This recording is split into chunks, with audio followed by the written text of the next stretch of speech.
2023 wasn't a good year for the Carolina Panthers, but I'm trying to make 2024 a better one for myself.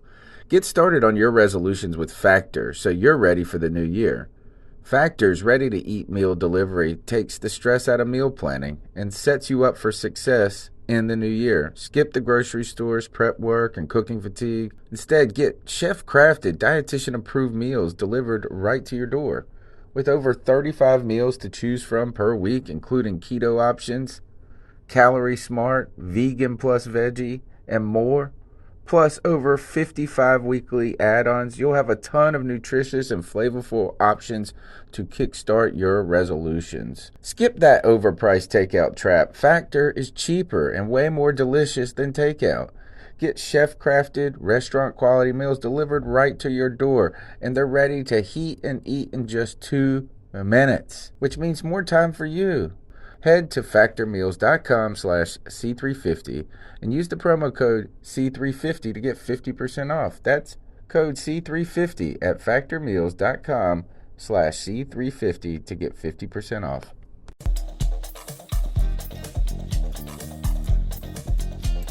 Welcome back to another episode of Picking with the Professor. My name's Tony Dunn from the C3 Panthers podcast, and I'm just a regular history teacher trying to figure out a way to beat the book. That's right. I like to watch the NFL.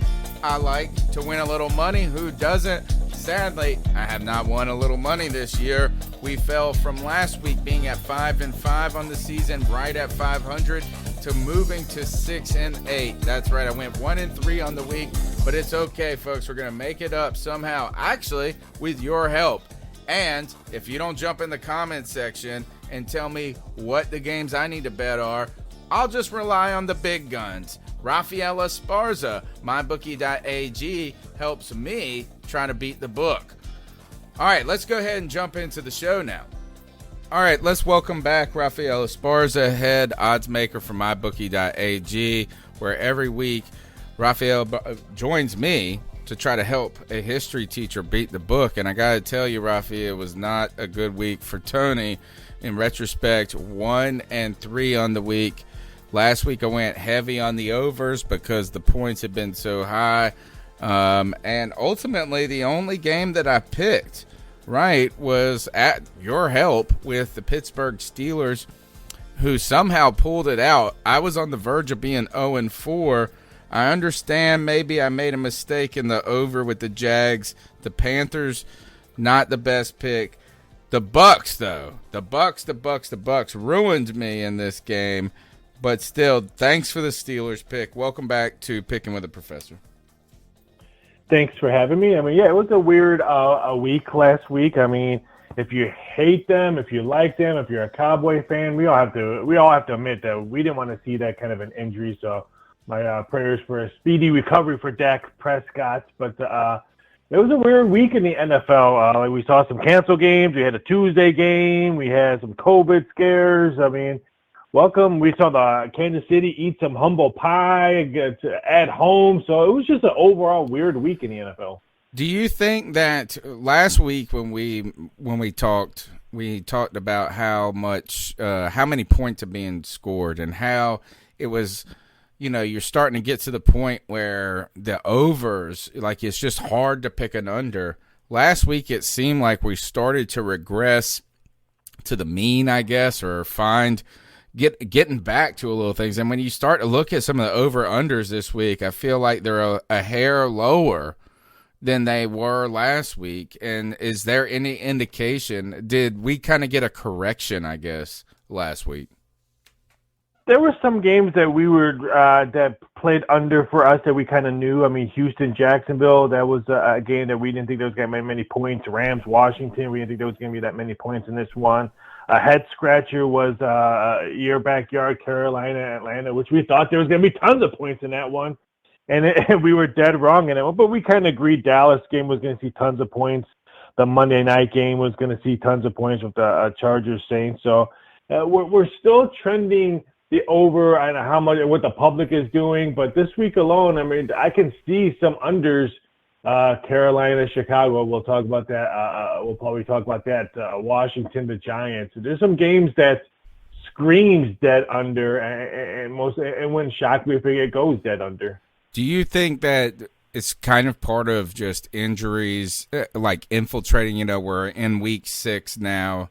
These teams are not, they're just kind of dealing with the nicks and the bangs and the bruises, and we're starting to get teams on their bye week.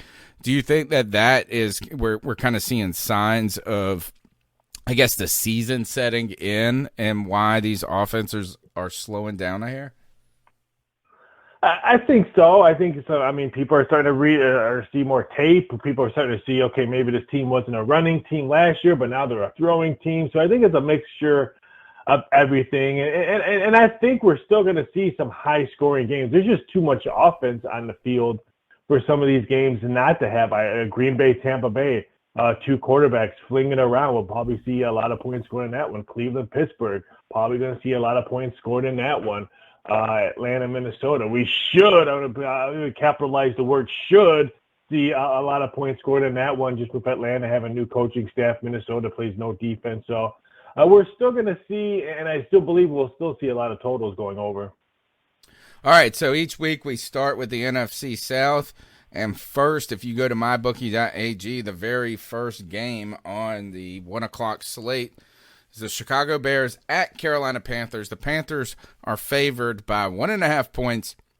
A little strange to me. Can you tell me why the Panthers are favored, given the fact that the Bears are 4-1, the Panthers 3-2, and the Panthers have not beat many teams that are just that impressive? In fact, the Bears have probably beaten the same teams, if not better. Tell me why the Bears are not favored here, because I don't really believe that 7,000 fans in the seats gives somebody a real advantage. Well, I wouldn't be shocked that the Chicago might be a small favorite by kickoff, but let me get this straight into your list.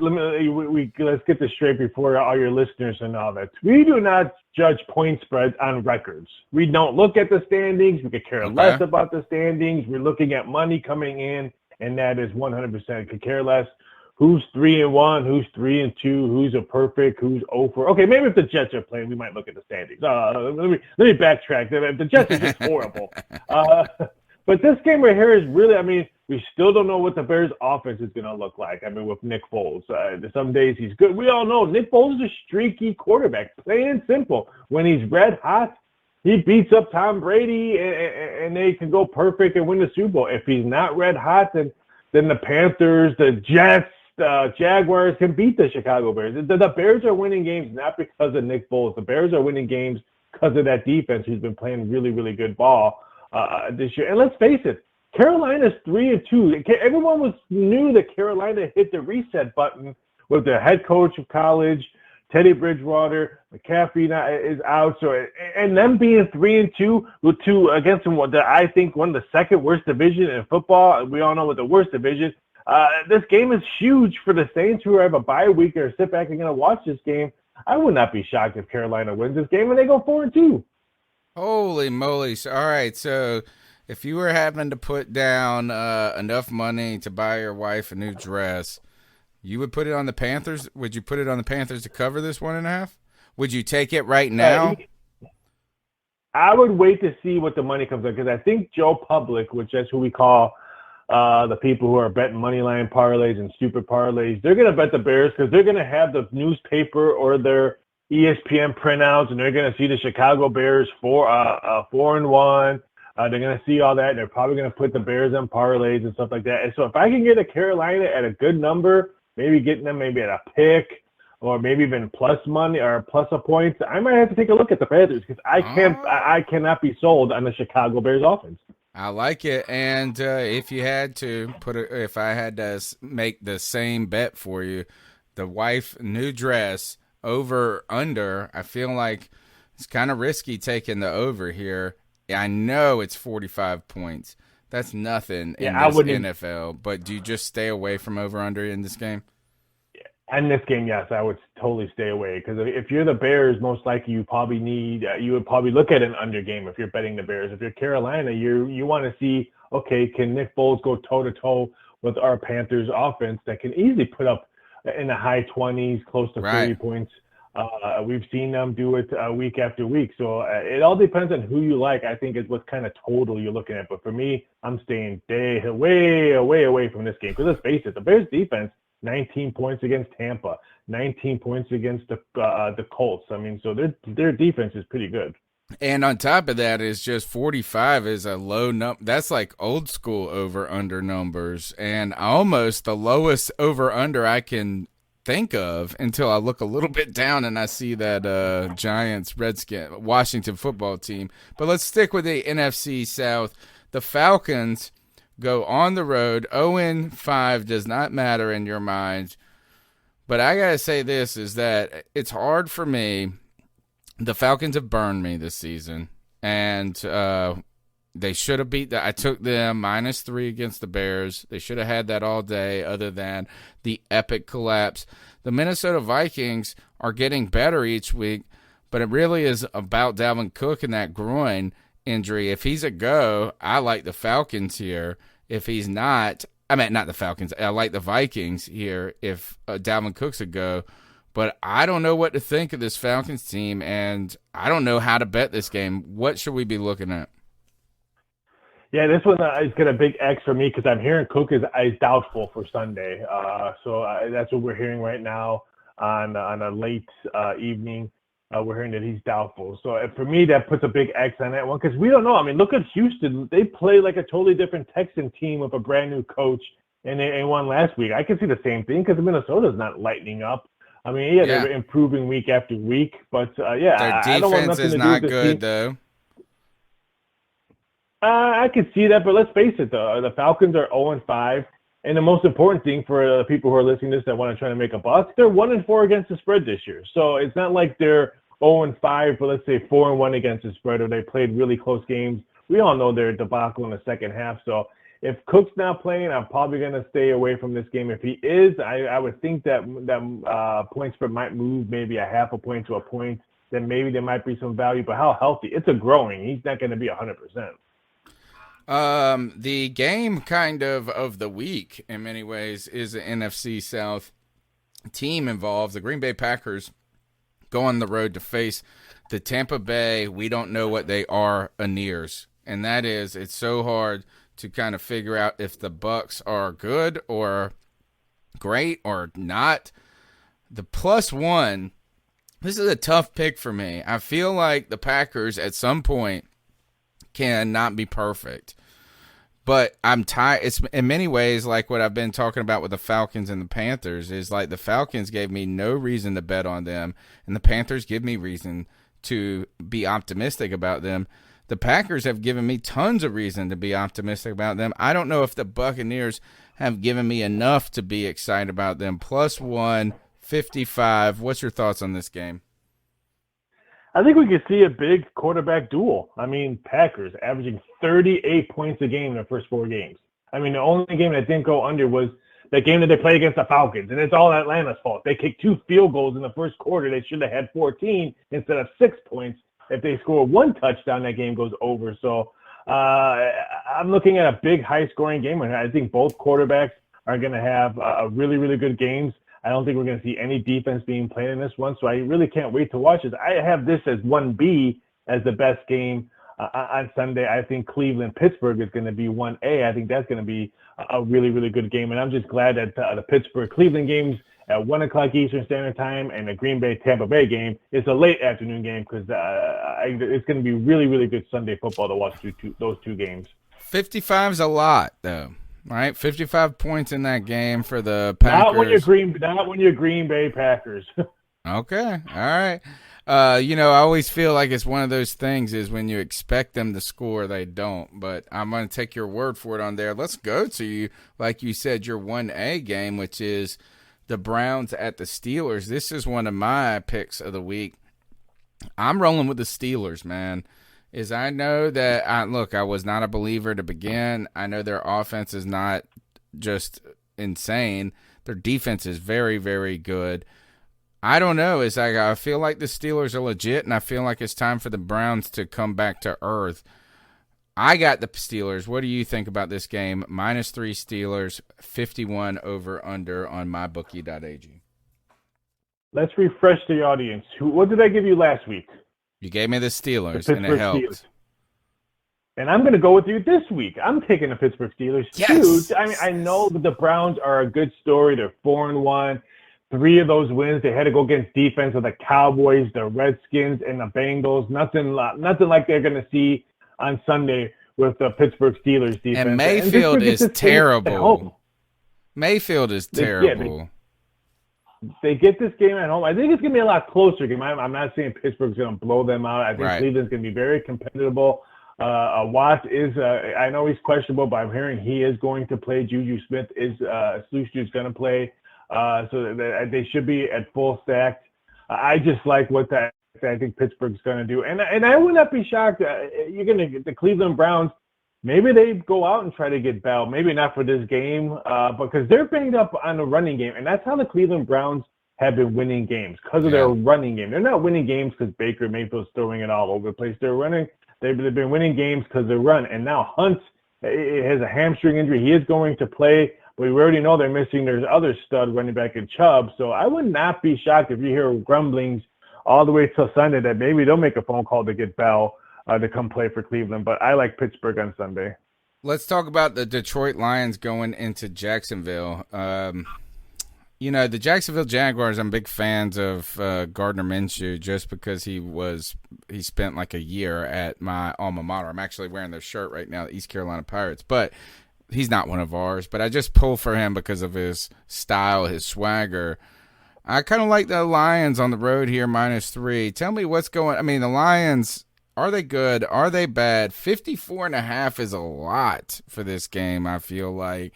If I had to pick one here, I'm taking the Lions -3. What do you think? Am I right or wrong there? I'm going to wait to see if the betting public maybe bets this. I mean, because this one opened up at 2, and then it quickly got moved to 3. There's one shop that has 3.5. I don't think we're going to see the 2, but if I can get 2.5 or maybe take 3 even money on the Lions, I might take a look at this one. I'm going to wait to see what kind of money continues to come in this one. I totally understand I'm taking the Lions. If you're going to tell me what quarterback I'm going to take Detroit on this one. I just don't trust Jacksonville right now. We all know they're rebuilding. So I want to say let's all take the Lions in this one, but I'm going to wait for line movement. And I always tell people, just because you see a game right now, there's always a small handful of games that if you just wait, that number could happen. Now, if it doesn't happen, then I'm sorry, you might have to eat crow because that game will probably be a blowout winner and you didn't bet it. It happens to me a million times a year. This is one of those games that I'm going to sit back and wait, and hopefully the gambling gods will give me a better number. Do you like the under here? 54.5 is a lot. It is a lot, and I can totally understand why some money will probably come in on the under, but this total has moved 2 points, opened up at 52.5. Florida or Jacksonville could see some type of weather this week. There's another thing. Maybe wait till Friday to see what the weather report's going to be, because if it does rain, maybe put some small coin on the under right now, and hopefully you'll get some rain, because that total will drop like crazy if it is going to rain. That could be very interesting. But like I said, the Lions gave up 35 points to the Saints, and they gave up those points quickly because they were up 14-0. Gave up 42 points to Green Bay. 5 rushing touchdowns or something like that. Yeah, so I would wait to see what the weather is going to be on that. All right, couple of perplexing games to me.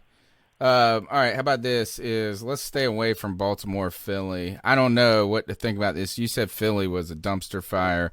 They've kind of come back around. I'm going to avoid the Baltimore Ravens game. I meant the Ravens Eagles. What about Bengals Colts? The Bengals go on the road. The Colts defense continues to be pretty good, very good. Phillip Rivers is done. I mean, he just looks like a shell of what he used to be, and maybe he's been a shell for a while. The Bengals, though, they're getting 8 points here. 46.5 is the over-under. Where do you move? Where do you go on this game? Because the Bengals could not score against the Ravens last week. Is this a stay-away game? I don't feel comfortable taking the Colts with 8 full points. Tell me where we should go. Yeah, I don't feel comfortable with that. I agree. I mean, if you kind of look at the Colts schedule, they got some easy wins when they had to play Minnesota at home. They played the Jets at home. This number is just way too big for me. I want to wait maybe to see if there's some kind of line movement. I think if it is, it's going to be on the Colts. Just because I think their defense wants to have a bounce back game. They give up 32 points to the Cleveland Browns. Even though they stopped the run, they just couldn't. That secondary couldn't stop the passing game at all. That wide open for the tight ends. I could have probably hit a tight end for a touchdown. So I probably just want to stay away because I think the hits that this rookie quarterback in Cincy Burrow is taking, I think it's going to keep on taking his toll. He took a lot of hits against Baltimore. He took a lot of hits against Jacksonville. I took some big hits against Philly. They have the worst offensive line in the league. I mean, yeah, maybe the Jets. Maybe the Jets. Jets have the worst of everything. Yes, you're right. Broncos go on the road to the Patriots. The reason I bring this game up is we're big Cam Newton fans. Cam Newton has been activated. He will play this game. 10 points is generally a lot, but the Broncos, I have no idea what's going on with their quarterback, who it is, what their team's looking like. What's the deal? 45 over-under here. What piques your interest? The points, the over-under. What's the deal with the Broncos on the road in New England? This doesn't really pique my interest. If I had to choose, I mean, maybe take the Patriots because I just don't think that's going to be a close game for Denver. I mean, the Patriots have a really good defense, and that Denver offense is stagnant with whoever's behind center. So, I mean, the number's just way too high. If I had to look at maybe Cam Newton has a big game because he's rested, and we've seen quarterbacks come back from big games. The noon game, maybe some lot of points, 45. I could see this one going over, but I'm not going to put him in my happy dollars. It's just too high. Yeah, the 45 suggests, though, that this is just going to be a boring game that you change the channel on. Am I crazy for saying that I would, if I had to, again, 10 points is a lot. I would take the Dolphins over the Jets here, 10 points. Yes. I'm waiting. I missed a good number on the Dolphins. I think there's still good value there. But for what was it originally? It was better. This one opened up. I think around 8.5. Oh gosh, I would have taken that all day. Yeah, I mean, it's like we've discussed this. The Jets 0-5 and 0-5 against the spread. Fitzmagic is playing some really, really good ball. Not making those dumb mistakes. They have been able to run the ball as well. So yeah, they beat the 49ers 43-17 on the road. Well, yeah, I could see Miami pulling off another big W. I like the Rams on the road against the 49ers. I've won 2 weeks in a row against the 49ers. As the injuries have caught up with them. -3.5. The Rams are just a sound team. They're not going to make the highlight reel. Am I off here saying that 3.5 is not a bad number if you're picking the Rams? No, it's not. I mean, you can always say that half a point is going to kill you, but the Rams have been playing. Here's another thing. I mean, they have one bad loss on the road against Buffalo, which maybe that towards the end, that's not going to be that bad of a loss going into Buffalo and losing. So I think the Rams is the only spot because you said it. 49ers offense looks totally different with all the banged up injuries. Jimmy G's not 100%. We saw him limping around. That's why they pulled him. And not only was he bad, he was just not healthy. So, I mean, and now you have to play a Rams defense that has been playing outstanding. Here's a game that people might want to bet the over, but hey, I'm looking at the under in this one. Rams back-to-back games have gone under. And let's face it, the 49ers have scored 37 points in 2 games. I couldn't see betting the over in this game because I don't think the 49ers are going to score that many points. If I asked you to talk about one game or the other, would you be more interested in Kansas City at Buffalo or Arizona at Dallas?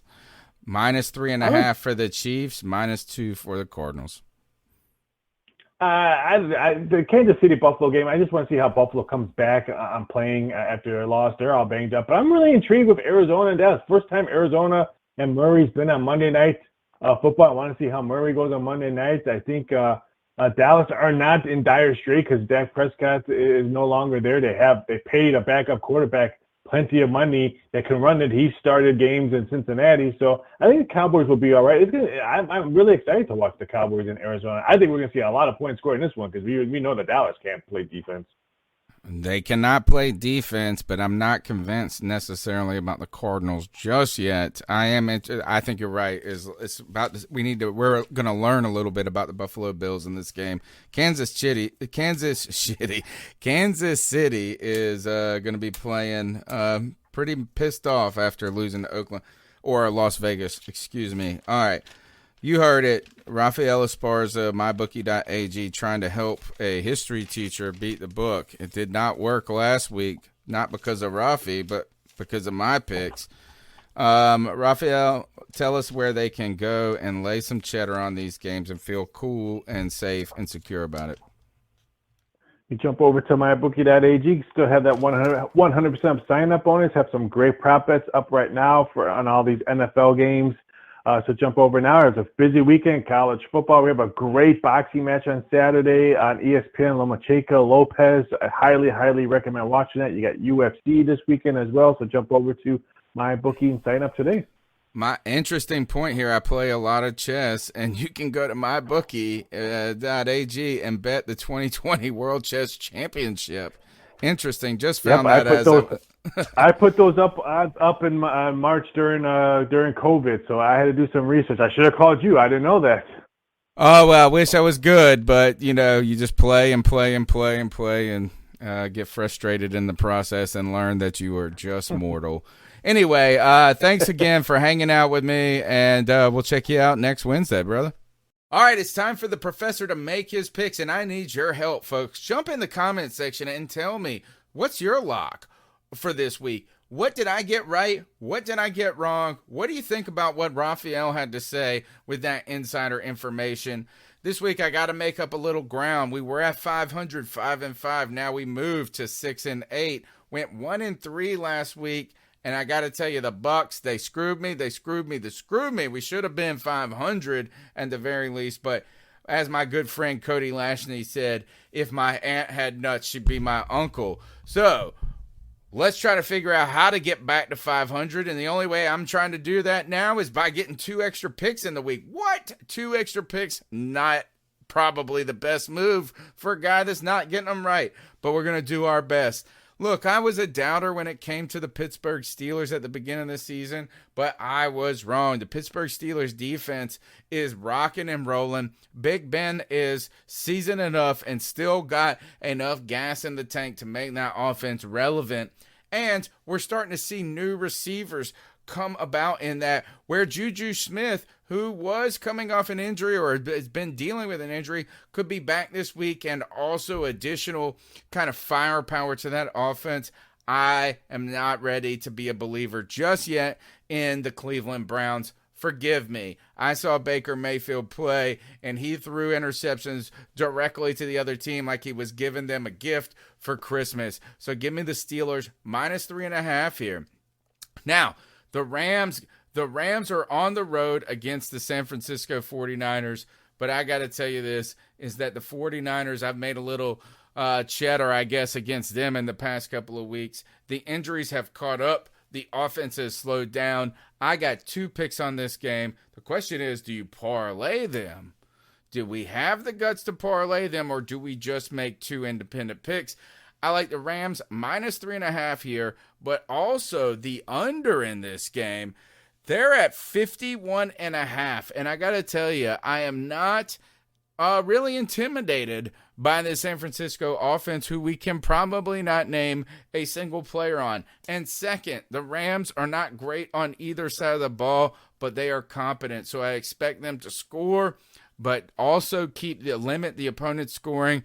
This is probably a boring game, and that's what I need. Rams -3.5, and give me the under. In a world where we score points in the NFL, the unders are making a comeback. The Dolphins. The Dolphins are hosting the New York Jets. There's been no reason to believe in anything about the Jets other than that they are the biggest, stinkiest dumpster fire the NFL has probably seen in a long time. Adam Gase, disaster. Le'Veon Bell, see you later. They're not getting better from week to week. The Dolphins are. The Dolphins are a sneaky team right here, and I know 10 points sounds crazy, but give me the Dolphins minus 10 in my final pick of the week. This is probably the scariest one for me, and you would think 10 points for the Dolphins was scary. I gotta say the Lions going on the road against Gardner Minshew. Gardner Minshew he's the X Factor. He's the dude that's the coolest dude at the party, and he's not even the coolest dude. He is the coolest dude, though. But the problem is that the Lions are just a better team when it comes to personnel. So I'm just going to try to temper my kind of resentment to the Lions for letting me down so much in the past. My resentment for Matt Patricia just not being any good at his job. My resentment for the Lions blowing all types of things this season. I just got to say this is I have a hard time picking the Jaguars in this game. So give me the Lions minus 3. That's right. So I give you 1, 2, 3, 4, 5 picks this week. We got to get back to 500. That means 1-3 last week. We got to make up 2 picks. I need you to tell me how to do it, folks. Jump in the chat room. In the comments section. It's not a chat room. It's a comment section at this point. Give me a thumbs up. Tell the professor how he can beat the book. I need your help. Don't forget the C3 Panthers podcast is a Tuesday nights, 9 p.m. Looking for a fun way to win up to 25 times your money this basketball season? Test your skills on Prize Picks, the most exciting way to play daily fantasy sports. Just select 2 or more players, pick more or less on their projected stats, and place your entry. You can turn $10 into $250. Right now, Prize Picks will match your first deposit up to $100. Just visit prizepicks.com/fan and use code FAN. That's code FAN at prizepicks.com/fan. Must be present in certain states. Visit prizepicks.com for restrictions and details.